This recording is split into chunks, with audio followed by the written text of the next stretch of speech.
Today I want to go over a couple things that the viewers have sent me that think that everyone should hear about. This will be LA's largest permanent supportive housing project. There is an entire floor of offices for caseworkers, and the list of amenities is pretty impressive. As you mentioned, there's a gym, an art room, a music room, and a computer room and library.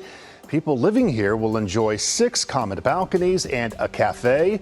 The $165 million project is receiving permanent financing from Proposition HHH. You guys won't believe what your taxpayers are paying for people that are coming across while you guys have a hard time paying your own bills. Mind-blowing. You reckon? Yes.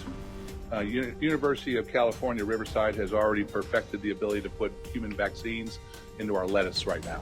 Also tomatoes has the ability to do that also for UC Berkeley. And then Big Tobacco, RJ Reynolds and stuff has perfected the ability to put a human vaccine into tobacco products. We're going to go into a few more details on that for those of you that haven't seen that. I'm telling you, you got to keep your eyes peeled, even going to the grocery store these days. We've got a couple more recalls you guys should really know about. And is Biden really shooting down $24 billion pay raise for our military while he sends billions more across the ocean? We'll get into a couple details of that and possibly a couple more things you guys need to know coming right up.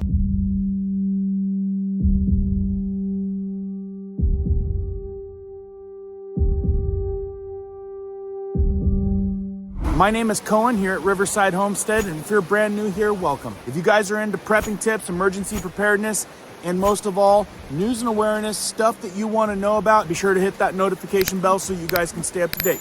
Let's jump into this one. All right, hope everybody's having a fantastic day. Few things that some of the viewers, some of the people like you have sent me and said, hey, more people need to know about this. So I'm gonna start with the most mind-blowing one that I've got right out of the gate. And this is stuff that we have to pay for. Let's just jump right into it because it is going to blow your socks off. Check this out. Today, a grand opening for a high-rise homeless shelter featuring apartments with skyline views, a gym, even a cafe. Eyewitness News reporter Mark Cotaropolis joins us here in studio with details on this. We're going to show you what $165 million will get you. It's considered affordable housing, but the cost to build this type of a project, it still adds up. Each unit costs nearly $600,000.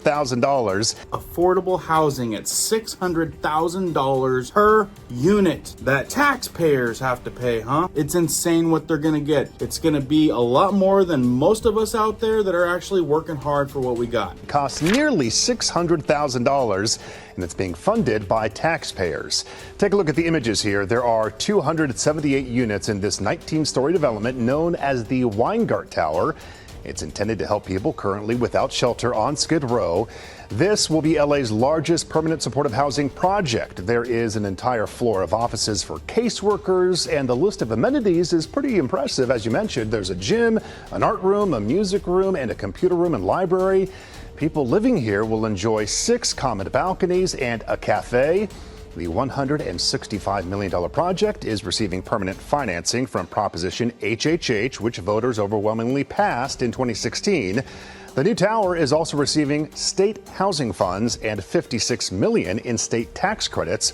The grand opening set for later this morning. Several elected officials are going to be there, including Los Angeles Mayor Karen Bass. And guys, this is really just the beginning. There's more planned. Another tower more than a year away, but it's under construction. Tell me in the comments how that makes you feel. And do you think us out there that are working hard for our money, paying for people that are going to get a $600,000 pad for free with a library, cafes, gyms, common balconies, computer rooms? You think that's solving any problems? I was taught you teach someone how to fish. You just don't give them a bunch of free fish. And they've got more under construction on your tax dollars. Are you guys voting this through? It's getting to the point where do you go across the border, denounce, come back across so you can finally have your $600,000 pad with a gym? Just saying, it's getting nutty. Let's touch on this one real quick because this has been kind of a hot topic in the news before we get into vaccinated foods and the recalls real quick. So this was buzzing around. Biden admin shoots down a $24 billion pay raise for the enlisted troops, which in a lot of ways is probably a good thing because they're having problems, obviously, with the latest news you've heard, getting people to enlist in the military. So maybe they need to make a little bit more money. Just a thought. But anyway, the Biden admin shoots it down after spending 7 times the amount on Ukraine. Now there's an update, but just a few days ago, Sleepy Joe said that the United States Armed Forces, this is what this comment says, the armed forces would fire upon fellow Americans, annihilate U.S. F-15s to defend the administration. This is how he expects to incentivize them, while deep-sixing pay raises for our enlisted people who have brass neck to ask for another $60 billion for the Ukraine. What does Zelensky have on Joe? What the heck is happening to all the money which can't be audited? A message to the Demmers following this account. Folks, is this really what you want? An administration that says screw you while they feed other countries? Well, some of us are finding out where some of that money is going. Money that was supposed to go over there actually got rerouted to this. Jerebos enters $15 million agreement with the U.S. military to accelerate cobalt exploration and extraction in central Idaho. And during this same time, on a video I already showed you, farmers get shut down with water, while cobalt mines that take a lot of water go to 24/7 operations. But that's kind of interesting, because what they're saying is the money was supposed to be in the bill for Ukraine, but somehow that 15 million got to go to a cobalt mine in Idaho. So when there's no auditing on where this stuff goes, I guess in the end, some things surface. So now what I'm reading on the military thing, they did give them a 5.2%. Military will receive 5.2 for 2024 compared to the 2023 levels now that President Joe Biden has signed this new rate into the law. And that's from military.com. So apparently they figured something out and hopefully got the military a pay raise. I would much rather see our money go there than elsewhere. If you guys know more about that, throw it down in the comments. Now, before I get into the stuff that they're putting into the food you guys could be buying that you may not want in your food, let's talk about the biggest recall that's been in the news lately. This coming from the U.S. Food and Drug. UBC food distributors call Baraka brand ground black pepper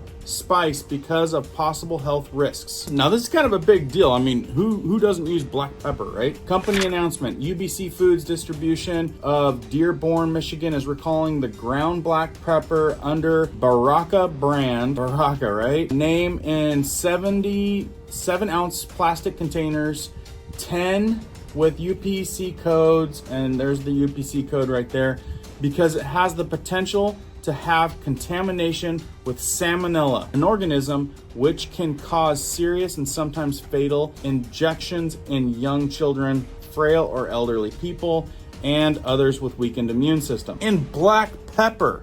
So yeah, you might want to double check that. I don't know one household that doesn't have black pepper in. You're gonna want to make sure it's not that one. Anyway, I might be going over like a top 20 list of this month, because there's actually quite a few, but that one seems to have the buzz right now that you guys need to know about. Now this video here, I think I've shown clips in the past in other videos, but this was brought up to my attention by some of our community members, thinking that people, maybe you haven't seen this, and if you haven't, you need to watch this, because we're talking about stuff that's in food that you eat containing things that you may not want to consume. So I'm gonna play this video, and for those of you that haven't seen it, you're gonna be shaking your head at the end of this one for sure.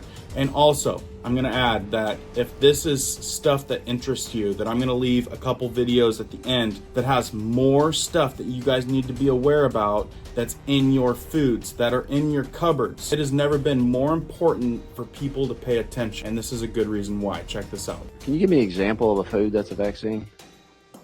You recognize? Yes. University of California, Riverside has already perfected the ability to put human vaccines into our lettuce right now. Also tomatoes has the ability to do that also for UC Berkeley.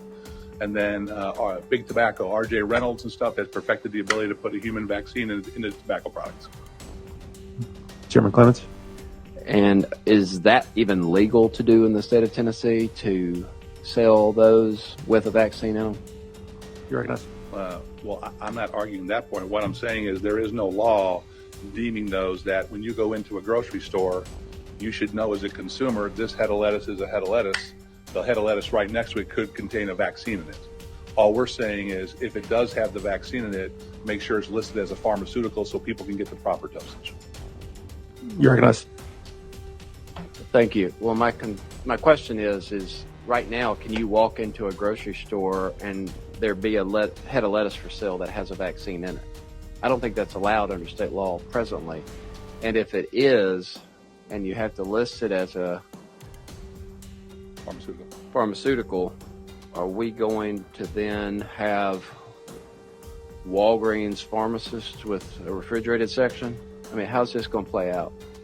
You're recognized. Thank you. This is more of a consumer protection bill right here, is to make sure that if you're going in to buy tomatoes and there's a polio vaccine in there, that you are aware of what you're buying has a polio vaccine. The problem you have is if it's not treated as a pharmaceutical, being the size and difference between you and me, how many tomatoes do I have to eat to get the proper dosage versus how many tomatoes that you have to eat? And if you eat too many, do you get a overdose? If you eat too less, like we had in the cattle industry with aeromycin, we weren't dosing our cattle properly and the horn flies were developing an immunity to it. If we don't have the proper dosage of a vaccine, it could lead to the efficacy of that drug not work anymore. This is what I'm talking about. They're messing with our food. And the scarier thing is that these guys are all grouped together. I don't doubt, and have read stuff and watched stuff that have been hard to get really hard proof, but I wouldn't doubt this stuff is already out there. This is why we stay aware and know what's going on, because there's a lot of people out there that are sleepwalking and don't pay attention. We need to pay attention. We need to take care of ourselves and our families. A couple more really good videos with stuff like this in them, educate you. Keep prepping, keep learning, keep doing. We'll see you guys on the next one.